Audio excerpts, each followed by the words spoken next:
It looks as if the rules of God are changing, and it looks as if the church is compromised. Is Jesus still the head of his bride?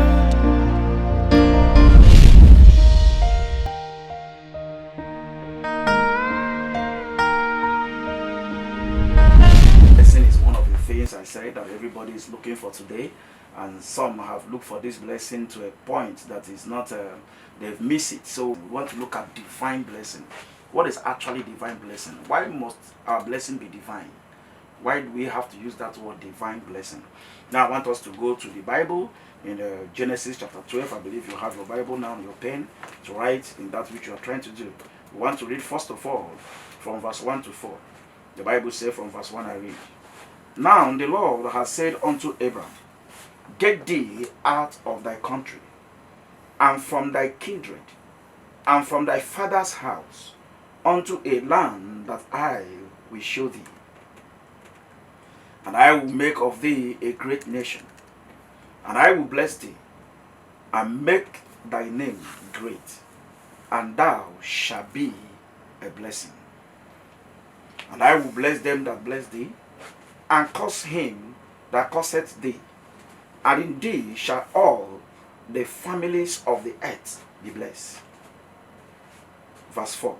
So Abram departed as the Lord had spoken unto him, and Lot went with him. And Abram was 75 years old when he departed out of Haran. God have called Abraham. God said to him, Leave your father's house, leave thy country, and come to the place that I, God, will show you. Why would God want Abraham to leave his father? Why would he want him to leave his country? Why would he want him to leave his people? Is it not possible for God to bless him where he was? Like every one of us want God to bless us where we are. So what is wrong? Why will God not want to bless Abraham being with his father? Why didn't God come there and say this word like, Abraham, I will bless you, with your father, your mother, your brothers, your sisters, and everything? Why will God separate him from his family? I want you to understand, for you to experience divine blessing, there must be a separation in your life. I come again. For you to be divinely blessed by God, you must make a separation. God cannot just bless you the way you are. God cannot just bless you because of what you are doing, in the way you are and the things that you are doing. There is always must be a separation. That separation signifies what? Why will God ask him to separate with his family? That is family. From the reason of the Holy Spirit and trying to teach us that which he wants us to say, his family represents flesh. His family represents self-will. Remember, if you want to study more to look at the life of the father of Abraham, we know that his work and what they worship is not the living God. This is the first time that God is trying to introduce himself to man. So Abraham was with his parents and his brothers and his family members. They were doing things on their own, the way they wanted to be done. They were living their life. But for God to now come into his life, God must separate him from that which he is used to. God must separate him from where he is. God must separate him from the thing that he was doing to a particular call. So I want to let you know that divine blessing is like a call unto God. Are you getting what I'm saying now? It's like a call unto God. It's a call to righteousness. It's a call for holiness. It's a call for me and you to begin to no longer walk in the person that we are, the things that we know, the way we do things. For us to experience divine blessing, we must be able to do what? To be able to live where we are to a place where God is. So God was calling Abraham to live where he is, his knowledge, his mindset, his experience, his family members, to be able to come to a higher call, that place where God is calling him. In the New Testament, if you go to the book of Luke chapter 14, the Bible also told us what Jesus Christ was saying to us. He said, if anybody want to be a disciple, he must deny his mother, his father, his wife, his relatives, and all that is, and carry his cross to where God is. So there's always a separation in your life for you to begin to experience the divine blessings of God. You can't just experience the divine blessings of God where you are, or by the way you think about it, or the way you think you want it to be done. No, God is in charge in this, and he also wants to bless you. But his blessing cannot just come to where you are. You need to separate yourself from yourself. You need to separate yourself from voice of men. You need to separate yourself from some relationships. You need to separate yourself from some habits. You need to separate yourself from some of your desires. Then come to a place where God himself will begin to now teach you his purpose and that which he wants you to do. That is the criteria for you to be blessed by God. Or talking about divine blessing. Okay? But there's something significant that we saw here in verse 4. The Bible told us that Lot went with him. God called Abram, leave your father, leave your relatives, leave whatsoever that you are doing, and come to a higher place where I and you can begin a journey. Now, the Bible told us in verse 4, and Lot went with him. Now, Lot signifies flesh. Lot signifies self-will. And the Bible said Lot went with him. God did not ask Abraham to take Lot with him. God didn't tell him that. But because of self, at least to have somebody of his kindred, and somebody at least that can give account of him in case anything happens to him. Lot was is flesh. Most of all, that is the problem we have. God have called us into a divine call to come unto him, to separate ourselves unto him. But the challenge that we are having is that most of us want to follow God and we still want some of our flesh and our self-will to accompany us to where God is. But I want you to know, for you to be divinely blessed, anything that have to do with self and flesh in your life must die. For the presence of God and for God to be able to do that which you want to do in your life. Maybe somebody listening to me today, maybe the reason why you have been struggling is because God have called you. You know that God have called you. You know that God have separated you. You love God. You want to serve God. But somehow you find out that you have been struggling for years. For so many years. You are going through the same process. I want you to check your life and know if you are with Lot. The blessings of God can be coming little by little. But for you to experience the real divine blessing, Lot must be separated from you. Flesh must be separated from you. Self-will must be separated from you. So Abraham represents divine blessing, while Lot represents flesh and self-will. These two cannot work together. These two cannot flow together. I want you also to understand that divine blessing is a call unto God. Abraham never knew God. He didn't know God then. He was just worshiping idol with his fathers and his family members. But God found favor in him and visited him and called him out. So divine blessing is a call unto God. It is a divine inheritance from God. God looked at him and chose him and decided to establish a nation out of Abraham. The same way Mary found favor in the eyes of God. Mary was not praying for it.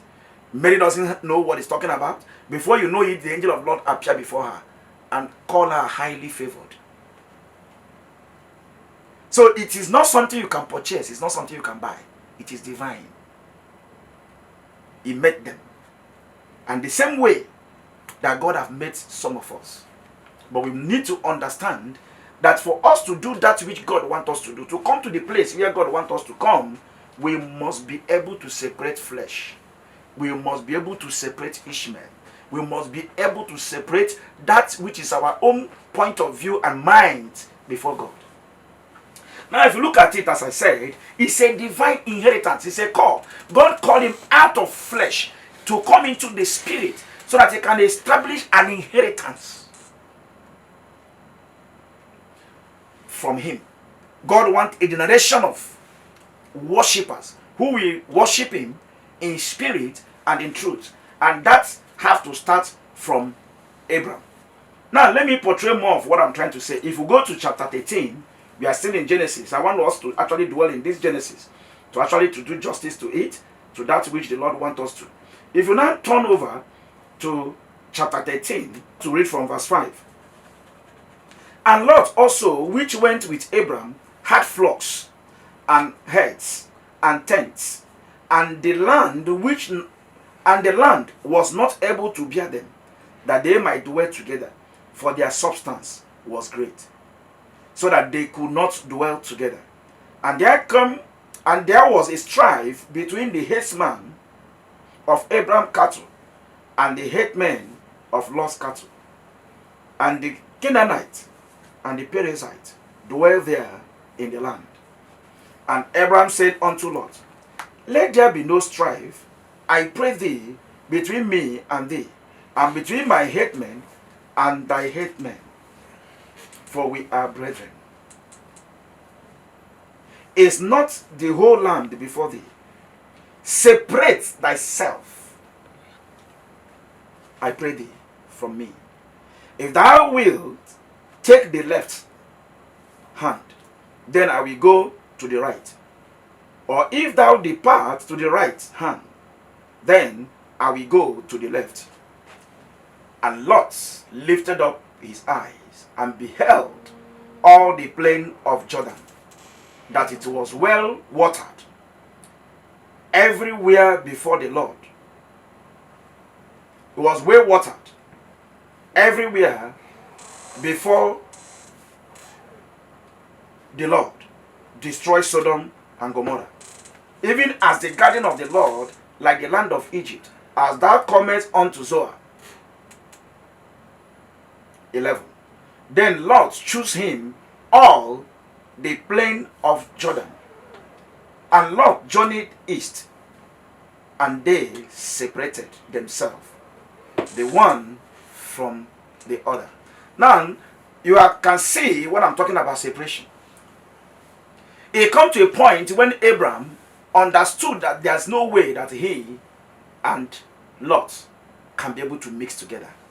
As I told you, you must separate flesh from the call that God have called you to do. One of the reasons why the church of God today is in some people are messing up the church of God today is that men are trying to use their human ideologies, their theologies, their flesh, their reasoning, their experience as a man, and implying it in the work of God. It can never work that way. If God has called you, it must be God alone. Anything that is flesh cannot be able to mix with the agenda of God. This I'm saying today is trying to let you know why so many Christians today are suffering. Why many of us, or many Christians today, are not able to connect to that which God has prepared for them. Anywhere that is flesh, there must be human ideologies. We begin to manipulate and begin to go into the things that concerns the work of God. So when we look into it and we see that he accepted that look, I can't go far with God if I continue with Lot.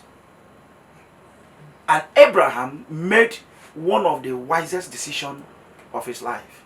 What did he do? He called Lot. He said, Lot, you're my brother. Please, can you sit down? Let us talk. Most of Christians today, we don't sit down to talk. Instead, we like to talk behind our friends. We like to talk behind our wives. We like to talk behind our friends and everything. It's not necessary. If somebody have done something that you felt that this thing cannot work, why don't you call the person and both of you settle it amicably? That is what the Spirit of God, that is what God asks us to do as Christians. And as Abraham, he have seen that there's a problem. There's no way my headmen and the headmen of Lot, because now they are beginning to have a contention. Who, after all, if you're blessed, I'm blessed. But they didn't know where the blessing was coming from. That the blessing, it was the blessing that of God upon the Abraham life that was influencing the life of Lot. God did not call Lot. Lot did not have that divine inheritance. But attaching himself to Abraham, he was prospering. Everything he touches was prospering. Now, Abraham now said to him, let us separate. It's because Lot does not understand that it was not by his own power that he was succeeding. So when Abraham called him and said, Lot, come, let us separate ourselves. Let us try to do this thing. Normally in my own dialect, what we do is the elder that always picks something before the younger one. But in this case, Abraham told Lot to pick first. If you take left, I take right. If you take right, I will take left. Now Lot looked and see the plain land. A beautiful one. The land looked so beautiful. Everything about it was so beautiful. He chose that path. But the day he chose that path, he was separated from divine blessing.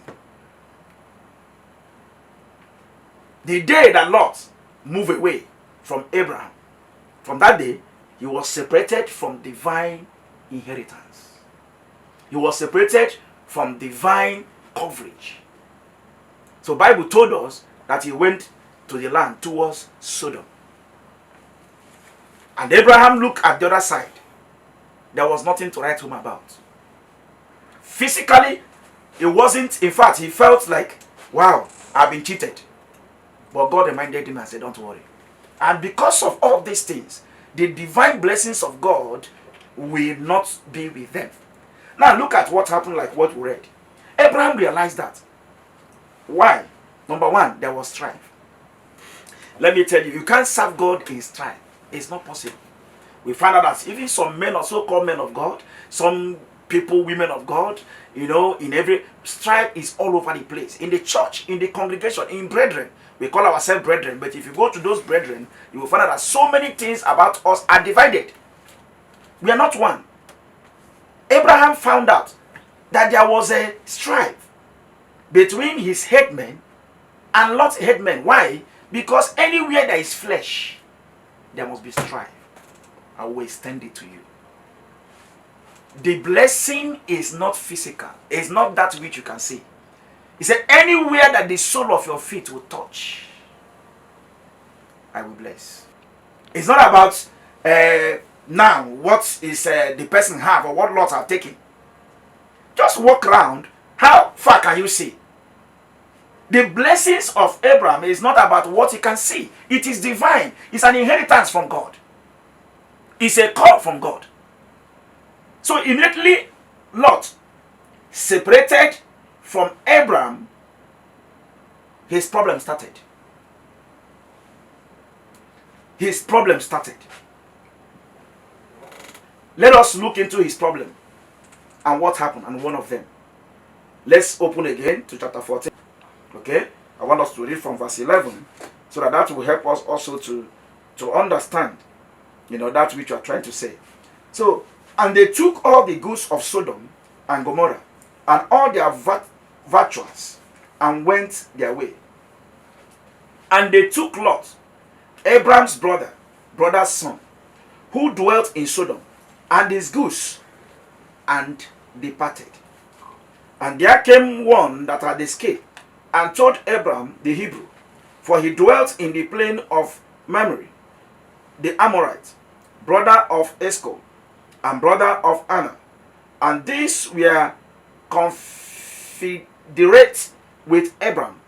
And when Abraham heard that this his brother was taken captive, he armed his trained servant, born in his own house, 318, and pursued them unto Dan. I want to pause to let you understand what happened here. There was Sodom and Gomorrah joined themselves with 5 kings. Now, the other side of the battle There were 4 kings that came together. So the battle is between 5 kingdoms and 4 kingdoms. Lot happens to be part of the 5 kingdom of Sodom. The other 4 kingdoms came after them, besieged them, and won them as in the war. Then took all of them captive, including all the blessings that Lot enjoyed when he was with Abraham. He lost everything. He lost his goods, he lost his wife, his children, everything that he owns was taken captive. Remember, he was having all these things in chapter 13. Just to flip over to chapter 14, he lost everything. You can't sustain divine blessing in the flesh. Keep flesh for a long time. No matter how you try to protect flesh, flesh is flesh. So Abraham went and brought his brother back. In fact, at a point in time, because of our time, you can read down to where I've mentioned to you, from verse 11 to 24. You will see what I'm talking about. There are so many things for us to actually get in that place. There were so many things. Okay, let me read 18, 19, and 20 to you. Let me read 18 from verse 18. Okay. And Melchizedek, king of Salem, brought forth bread and wine, and he was the priest of the Most High God.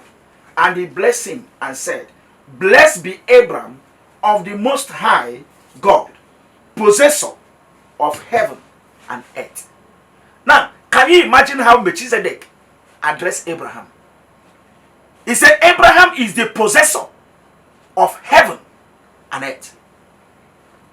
He blessed him. After he went to that war, conquered them with 318 men. He was able to conquer these nations. Returned everything to them. In fact, at a point in time, time will not permit me to be reading everything. But please, I want you to study it. That's why I say you should get your Bible around. When you finish this, you can go and study them. But what I want to bring to you here, when the battle was done, the king of Sodom now came to Abram and said, Abram, please, thank you. You have done well for us.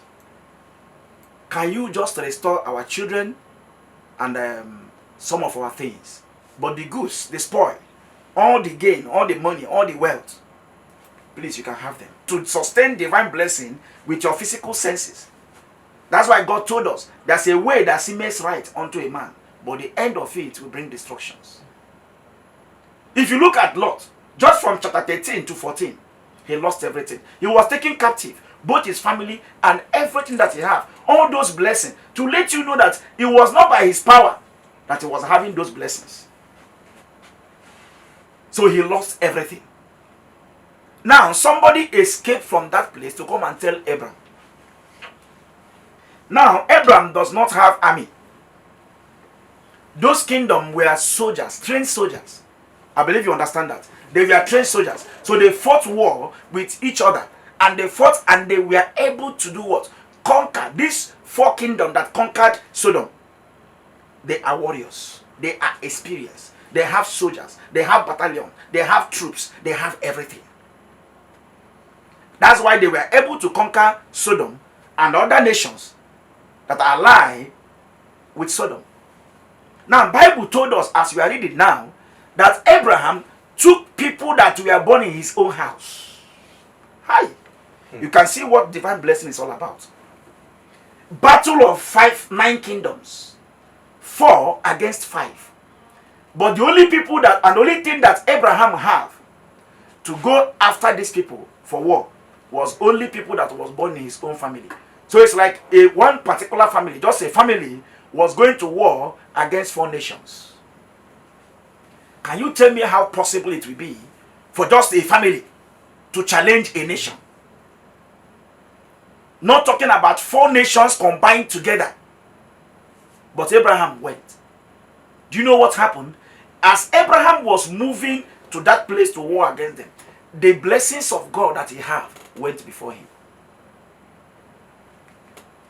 And Bible told us, as we read down, that Abraham went and conquered these 4 nations, restored the 5 nations that they took, brought back everything that was lost in that battle. He brought it back.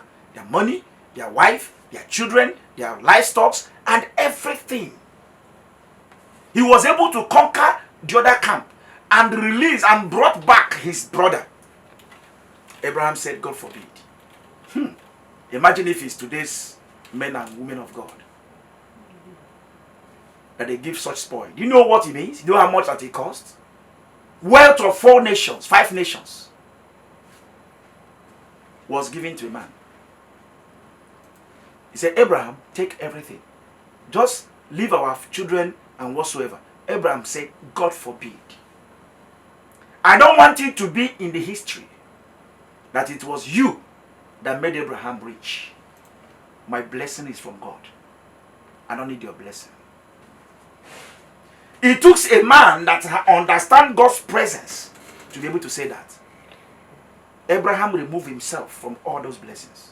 He knew that his blessing was divine and it's from God. Now look at how Melchizedek addressed him. He said, Abraham, blessed of the Lord. That's what I'm talking about, divine blessing. It wasn't man that blessed him. It was God that blessed him. He said, possessor. That is the word of Melchizedek. He said, possessor of heaven and earth. Wow. That is divine blessing. That's what I call divine blessing. It's not all these blessings that so many people will come and because they bought a car and they buy a house, they say, wow, I'm divinely blessed. You don't understand what is blessing. Blessing is beyond your physical asset. Blessing of God is divine. It's a call. It's a commitment. If you are taken away from where you are and throw you to anywhere, that blessing goes with you. If you are stripped of everything that you ever have in your life, for you to start your life again, and you are divinely blessed, anywhere you are thrown, that blessings of God will begin to attract something.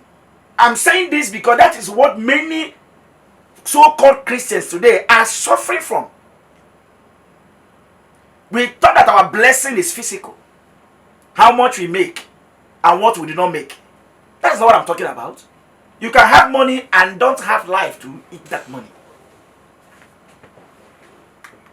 So when we're talking about divine blessing, we are talking about divine inheritance. Praise the Lord. Hallelujah. So we say that immediately Abraham separated from Lot. Every of Lot's blessing was taken into captive. Because flesh cannot sustain divine blessing. Flesh cannot sustain it. Now when we look at from verse 11 to 24, we saw how Abraham was able to restore his brother. Divine blessing is maintained by personal relationship and separation unto God. I want to come again. Divine blessing is maintained by personal relationship and separation unto God. It has 2 things that it produces. When a man is called of God, when a man receives divine inheritance, there are 2 things that God gives to him. Number 1 is grace. Number 2 is favor. Now, grace is not about what you do. Grace is a gift from God. It can also be explained that unmerited favor. It is something that you do not merit. It's divine. It's a gift that God gives to them that are divinely blessed. It's the grace of God. That grace is what will sustain you and sustain them to that which God hath called them. The favor of God is not work. It's far from work. That's why it's called favor. It is from God. So when we're talking about divine blessing, we are trying to talk about something that is given to us by God. So, and you can only get it through divine Personal relationship and separation. What do I mean personal relationship? I've talked about that before. In one of my episodes, we talk about personal relationship. So if you can get that and listen to it, you'll see so much that I said. We need to have a personal relationship. You need to understand God. You need to hear God for yourself. Not just about what I'm saying now. What I'm saying now is to water. What I'm saying now is to plant. It is God that gives increase. You have to learn what it means for you yourself to go to God and receive your own manuscript. What God has called you to do is not what He has called you to do. So don't use mine. That is when many Christians fail. They follow the manuscript of someone, and that is it. They don't know the manuscript, what God has for them. So you need to understand that which God has for you. Not just what everybody is doing, or for you to go and begin to do what everybody is doing. No. So for you to maintain divine blessing, you need the grace of God. You need the favor of God. You need the favor of God. Know what it means to separate yourself. Now, another one I said is relationship and separation. What do I mean by separation? Separating yourself unto righteousness. Separating yourself unto God. Now, what is righteousness? Righteousness is mean, simple terms, is to be where God wants me to be. That is righteousness. Standing in where God is standing. Being in the will of God. That is righteousness. Righteousness is not about what you have done. Oh, since I was born, I have not done this before. I have not done that before. I have not done that before. That is not righteousness. Bible call it self-righteousness. And Bible says it's like a filthy rag before God. God does not value it. Even if you kill yourself doing that, you are not valued by God. Righteousness of Christ, righteousness of God is for you to be where God wants you to be. So until you get that, until you separate yourself, you can't become great in the kingdom of heaven in the crowd. Maybe by next week we are going to discuss about separation, because it's a very large topic. God can separate you from people that you have known all the days of your life. The same way He did to Abraham. Can you imagine who and where God separated him from? From his father, from his mother, from his kinsmen, from his people. They were separated from all of them. You need to separate yourself from certain things for you to enjoy divine blessing. Divine blessing is not about how much you are paid the way you are working. No matter how much you are paid the way you are working, it cannot sustain you. I can guarantee you that. It's not about what you are doing physically. It's about the hand of God being in your life. Where people are struggling, when you enter that place, that grace will cover you. The favor of God will cover you. That is what I'm talking about. So divine blessing, for you to maintain it, you must have that personal knowledge of God. You must separate yourself. How do you separate yourself? It means that you separate yourself from yourself. I don't know if you're getting what I'm saying now. Separating yourself from yourself. How can you do that? Every man is wise in his own eyes. All of us have what we call human sense. When somebody tells you something, now you rack your own sense. You look into it and say, this man is trying to show me that you have sense. So you bring your own sense. Those things are cannot get that from His presence. You can only get that by separating yourself unto God. If you mix yourself too much on the crowd, you cannot carry divine blessing. You must respect them. Separation is not about separation. It's not about separation is not about my family member or not family members. I don't know if you get what I'm saying now. Yes, sir. So sometimes in your life you need to separate yourself from certain things to be able to focus on that which God. Because if you stay with those people, they will distract you. There's no way you can serve God looking at them. So sometimes you must understand that separation is a place that God will build you. It's in when you separate yourself unto God. Bible says, he that dwelleth in the secret place of the Most High God will abide under the shadow. For you to separate yourself, you must separate yourself from noise. For example, you want to make a decision. Let me bring what I'm saying. So I don't sound too spiritual. Let me bring it closer. For example, you had a decision, you wanted to do something. You want to travel. You want to invest in business. And you have friends, you have wife, you have children, you have family members. You have a very large family. And you call them and say, see what I think that we should do. What do you think about it? You will see that everybody will do what? Will give you their own opinion. They will advise you. And they may advise you where? You get what I'm saying now? When you do that, you cannot walk in divine blessing. So when you have a project, you have something that you want to do, don't call your family members. Don't call your people. Don't call friends. You get what I'm saying now? Separate yourself unto God. Go to God and say, God, I am perceiving and believe that you are calling me to do so thing, or to do so thing, or to do so thing. Hear from God. God is the one that have the manuscript about your life. Then God can do what? God will now give it to you exactly what He wants you to do. Now, I want you to understand, men may not agree with that, his opinion. Men may say, what are you doing? This thing looks stupid and foolish. Why do you want to do it? But you tell them that it's God that give it to me. Say, which God? I better get out. Like he did to one of my friends. He was doing business with his wife. And at a point in time, God said to him, close your shop. Stop doing business. He said, if I stop doing business, what will I be doing? God said, go to your house. I want you to be doing evangelism. I want you to be doing discipleship. I want you to be teaching people about the things of God. He said, no problem, sir. It didn't take a time again. God said to the wife, close your shop also and join your husband. Can you imagine? These people, they have 4 children. He's my friend today. I know him very well, and I know what I'm talking about. It's a life story. Now, how can they take care of the school fees of their children? How can they take care of their house? How can God, who wrote in the Bible, who said in the Bible that if you don't work, you should not eat? How can this God tell a man to separate himself from his business? Husband and wife? How would they provide for their family?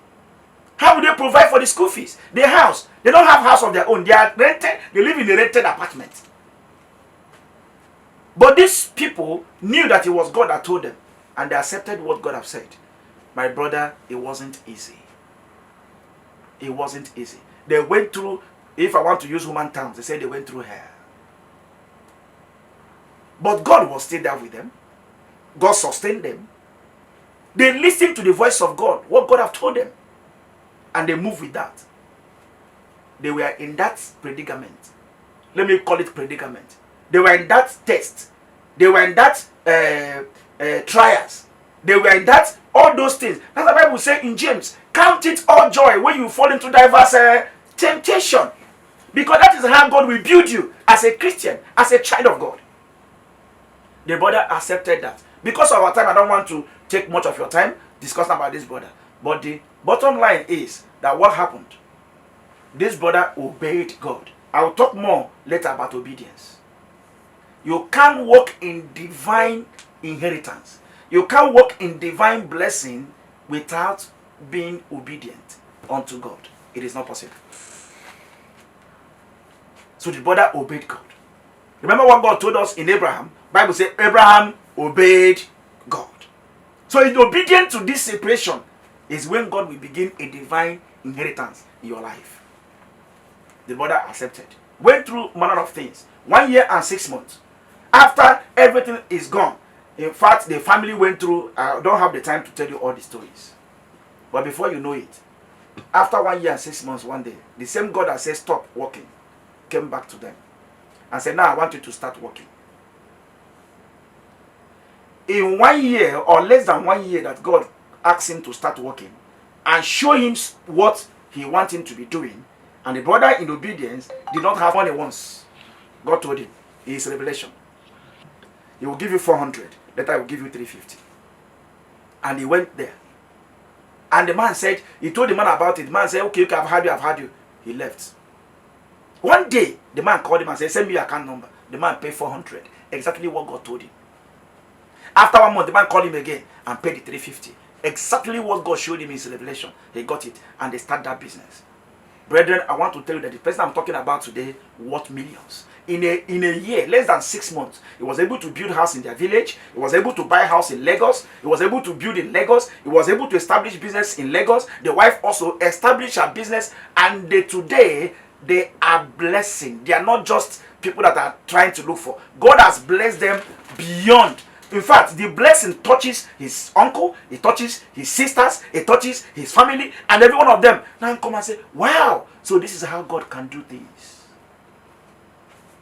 Blessings of God add no sorrow to it. Remember, everything that he promised Abraham, he didn't give immediately. God was giving him batch by batch. God was giving him at a time. That is how the blessings of God is. It doesn't come just like that. It comes as a kind of, in a way that you and I can be able to. If God directs us and want how we should pay it. Are you getting what I'm saying now? Not just like rituals. Are you getting what I'm saying now? Like the Pharisees. They make sure that they pay their tithe, but they're the ones that crucify Jesus. So do you think they are going to be blessed? Are they going to walk in divine blessing? Because they pay their tithe. You don't enter into divine blessing by sowing seed. Most of the church messages today and many Christians today have turned their messages in seed sowing. If you are looking for a house, sow seed. If you are looking for a car, sow seed. If you are looking for anything for a child, sow seed. Seed. Let me tell you, sowing seed is a general principle. The occults, they sow seed. Do you know that? That's why they make sacrifice.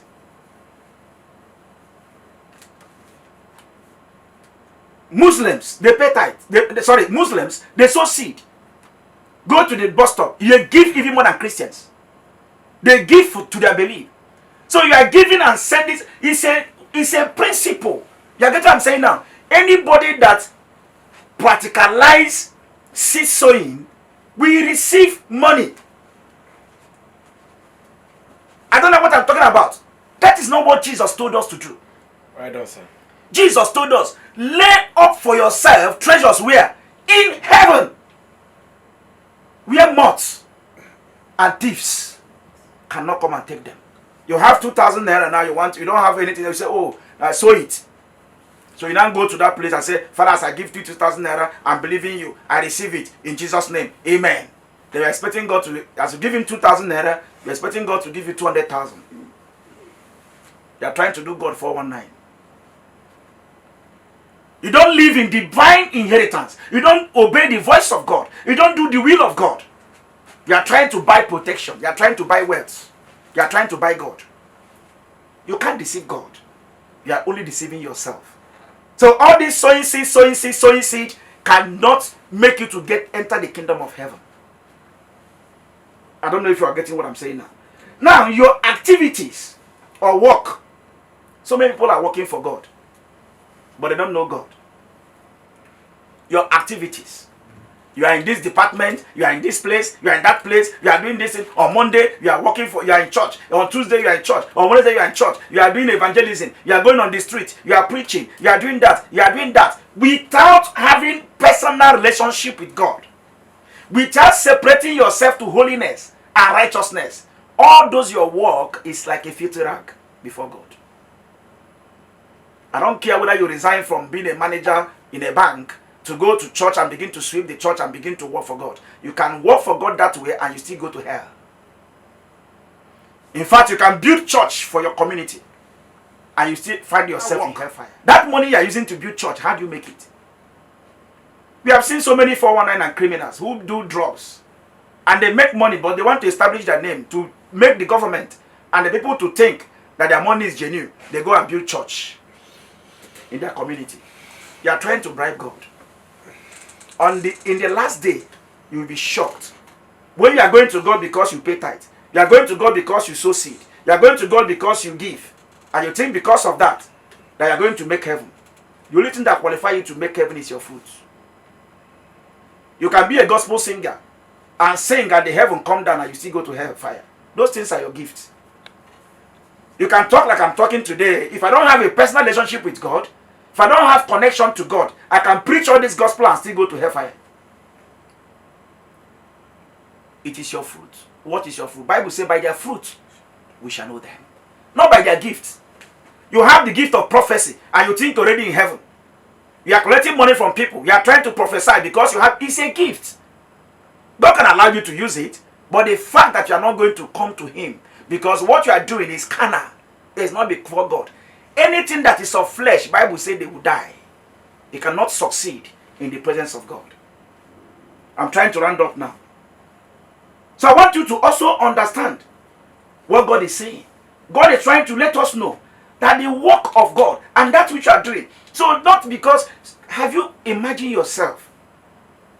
Maybe they've called you and say, there's a particular problem. And if you do this problem now, you will survive. You now ask them, what is the problem? They say, you need to pray. You need to pray. You need to pray. And you are praying. And you pray as much as you can. All your prayers. And you still see yourself that you are still going through trouble. You have to do 20 days dry or 3 days dry. Then 3 days you drink water. 3 days dry. 3 days you drink water. You do that for 70 days. And you finish all that. And yet you still have your problem. They told you that if you go to your village, there's something that your forefathers did. That if you bury something in that tree, if they cut that tree, your problem has been cut off. And you pay them money. They travel to your village, cut all the tree. Your problem is still multiplying. Have you asked yourself what's the problem? It's because you are not divinely blessed. It's because you are not connected to the grace of God. You are not connected to the inheritance of God. So stop all those activities. A man trying to manipulate us, trying to tell us, do like this, do like that. The only person that knows what to happen and what to do is God. You must have that personal relationship with God. You must separate yourself to righteousness. You must follow Jesus. Today the gospel has been monetized, as I used to say. The gospel has been monetized. So many people no longer try as much as possible to know what God is saying. All they are looking for is that, you're looking for something. I sow seed and something happened. If you sow seed, so the people will come up and begin to speak. And somebody the other day, I was teaching, I was preaching, and somebody sowed seed into my life. As it was going, all the contracts I have been looking for 30 years was given. You see people begin to troop out and begin to put money. I'm sowing seed. I'm tapping. Now, am I condemning people not to sow seed? No. What do I mean? I can only sow seed and do what God has asked me to do. If the presence of God or the Spirit of God speak to me to do anything for anybody, if He tells me to empty my account, if He said I should sell what I have to give it to the poor, if you do that, that is a seed sowing. Exactly from direction from God and from the person of the Holy Spirit. Not because man told me. Not because I'm looking for opportunity. Not because I'm looking for money. Now if I sow and I get more. So we are doing with God trade by barter. That is not seed sowing. Most of the seed that God will want us to sow, most of the place God wants us to sow that seed, most of them are people that will not even be able to say thank you. Sometimes it's people that cannot even be able to pay you back. And when you sow that seed, God will put it in your account in heaven. And God can still bless you to whatever. So we're not giving, we're not sowing seed because we want money. We are sowing seed because we are trying to fulfill the will of God in our lives. I don't know if you're getting what I'm saying. Right, sir. So quit doing things because of what you want to get. That is no longer God. That is no longer God. When you do something according to the direction of the Holy Spirit, according to the direction of God, God will open His heaven for you and give you divine blessing. And let me tell you, brothers and sisters, this divine blessing, no man can take it away from you. You are a prayer warrior, that you are able to get it. If you get it because you are a prayer warrior, that means you pay the price. It's only Jesus that paid the price. So whatever that is coming from God that is divine is by grace and favor. I believe you have not forgotten that. One of the things that seal divine blessing is obedience. Now I want to talk about obedience. Let us open our Bible again. Let us now flip in the same Genesis. I don't want to move away from that. I want us to go to Genesis chapter 22. Genesis 22.